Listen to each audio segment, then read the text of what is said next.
C'est avec un brin de nostalgie et des souvenirs plein la tête que je vous invite à parcourir un à un les derniers biefs de l'ancien canal Charleroi-Bruxelles, situé entre Godarville et Ronquière. Puissent ces quelques images vous rappeler mille choses. Au début du XIXe siècle, l'exploitation du charbon à Charleroi et à Jumet mettait déjà en évidence l'insuffisance du transport par route. L'inspecteur des ponts et chaussées Vifquin fut chargé de la création d'un canal à 70 tonnes permettant de relier Charleroi à Bruxelles. Les travaux de terrassement débutèrent en 1827 pour se terminer 5 ans plus tard. En 1841, les travaux publics demandaient à Vifquin de dresser un projet de mise à grande section du canal qui passerait de 70 à 300 tonnes. Le tunnel de Bêtrefaite s'avéra trop exigu et dut faire place à un nouveau tunnel à grande section dit le tunnel de Godarville. Celui-ci fut établi parallèlement au tunnel de Bêtrefaite, à environ 400 mètres de ce dernier. Les travaux se terminèrent en 1885.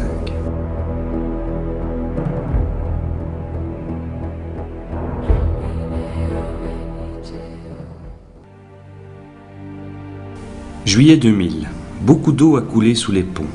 Le vieux canal n'est plus exploité si ce n'est pour la plaisance. Ces berges verdoyantes attirent chaque année de plus en plus de promeneurs. Comment faire dès lors pour ne pas commencer par le début, le bief du tunnel, le tunnel de Godarville, bief mythique s'il en est. On ne compte plus les légendes de gros brochets qui s'y sont fait prendre. La qualité de ces eaux n'y est sans doute pas pour rien. Ces eaux, d'une biodiversité incroyable, et sa végétation dense abrite une foule d'insectes. La libellule s'y plaît à merveille et s'y reproduit en abondance.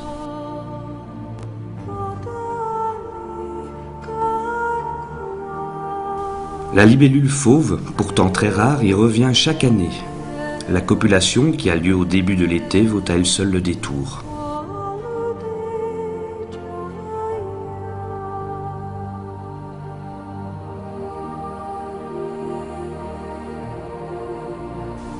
Du haut de ce bief, de nombreux souvenirs refont surface. Souvenirs d'un vieil ami pêcheur, d'un garde grincheux, des belles pêches du dimanche, des ouvertures épiques tant attendues.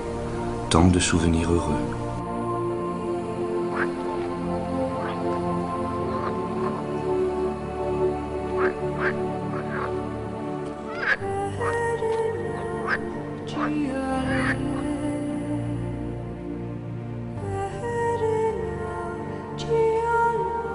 Ces berges sont semées de vestiges anciens que tentent de recouvrir les grands peupliers lorsqu'ils se déplument au début de l'été.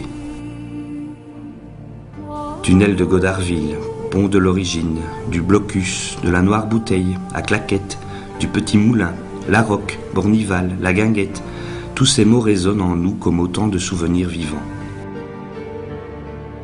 Les souvenirs du passé y sont légion, et si les oiseaux ont su y trouver leur niche, il est aussi le paradis des pêcheurs.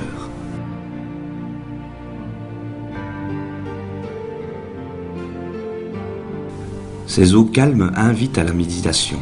Promeneurs et pêcheurs s'y côtoient devant des vieux brise-glaces qui attendent un prochain hiver. Ce cadre enchanteur a su très bien convenir à l'homme qui s'y est installé tout le long de son cours. Quoi d'étonnant dès lors qu'une flore et une faune splendides s'y soient développées.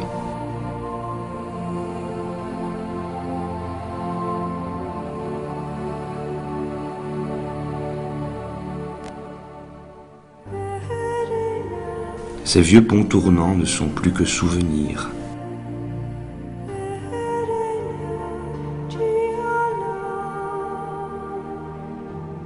Les portes des écluses ont été remplacées par ces ravissantes chutes qui font la joie de la bergeronnette et du martin pêcheur.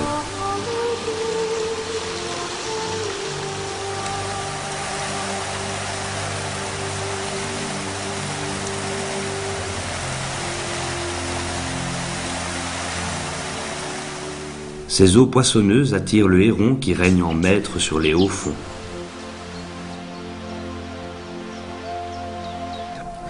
Les vieux éclusiers que je prends plaisir à écouter me parler de mon enfance sont les témoins vivants d'un autre temps.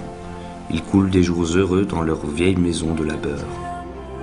À chaque virage, les berges nous rappellent que des hommes ont voulu, avec passion et parfois jusqu'à la folie, dominer une nature pourtant si facile à apprivoiser, mais qui, de tout temps, a été un obstacle à leurs rêves de loup.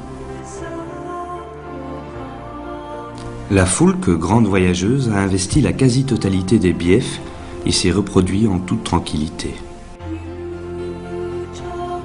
En certains endroits, on assiste à un comblement du canal par l'apport de matières organiques que charrient les rivières s'y jetant. Mais le vieux canal a su garder tout son attrait grâce au travail des personnes préposées à son entretien qui ont su préserver ce patrimoine exceptionnel. Quelques villages bucoliques continuent à se mirer dans ses eaux.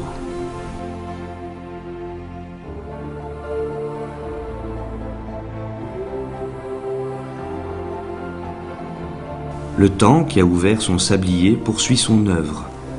Il grave dans le bois le souvenir des temps heureux. Les oiseaux qui squattent ces monuments à la dérive ne le feront sans doute plus longtemps. Ces hauts murs qui ne font plus partie du temps, souvenirs lointains d'une voie ferrée, résistent comme ils le peuvent aux assauts du vent. Et ces vieilles réserves d'eau servant à économiser les éclusés nous rappellent que les problèmes d'économie d'eau ne datent pas d'aujourd'hui. Partout, la nature flamboie. Ce havre de paix a su attirer ici les citadins écœurés par ces villes polluées. Ils y ont trouvé le calme et le repos.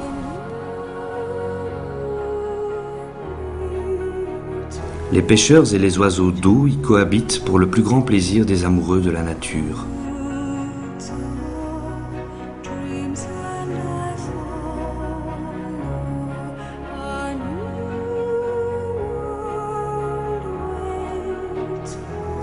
Les vieilles pierres des chemins de halage résonnent encore du bruit des sabots des chevaux.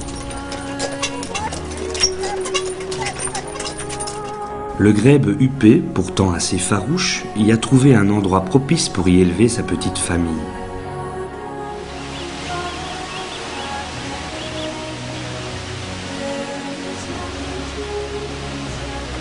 Le long de ces berges, le pêcheur se croirait seul au monde.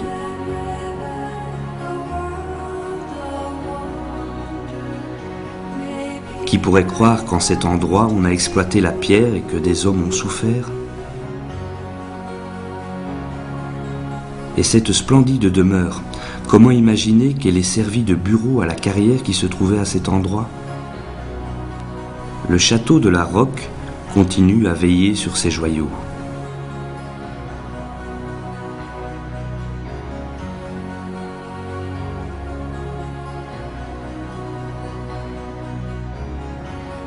Comment ne pas avoir une pensée émue pour ces hommes, ces chevaux qui halaient les bateaux à la force du jarret? Les traces laissées par les câbles dans ces bornes en sont un cruel souvenir. Des gens bien intentionnés ont su faire de cet endroit une réserve ornithologique de toute beauté.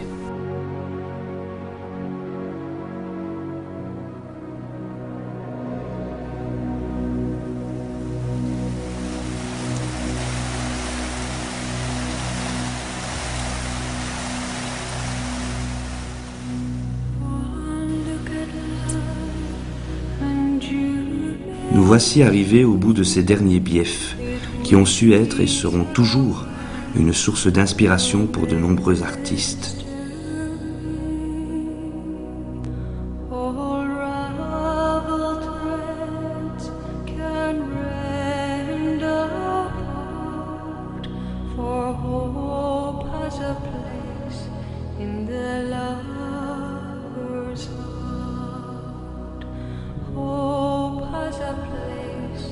Et si certains ont décidé d'y unir leur vie, les vieux bateliers ont su y trouver un endroit pour y remiser leur merveilleux bateau dont il doit être si difficile de se séparer. Ce vieux moulin, quant à lui, nous rappelle combien cette région fut prospère.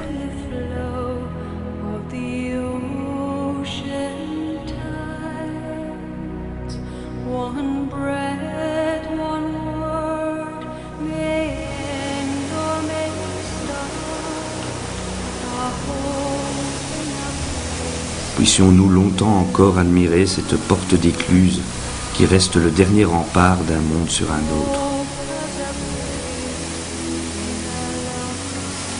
Fin du voyage. Le vieux canal plonge dans le désormais nouveau canal, vieux pourtant déjà de plus de 30 ans, et qui a été à l'origine de ce gigantesque chef-d'œuvre qu'est la tour de Ronquières.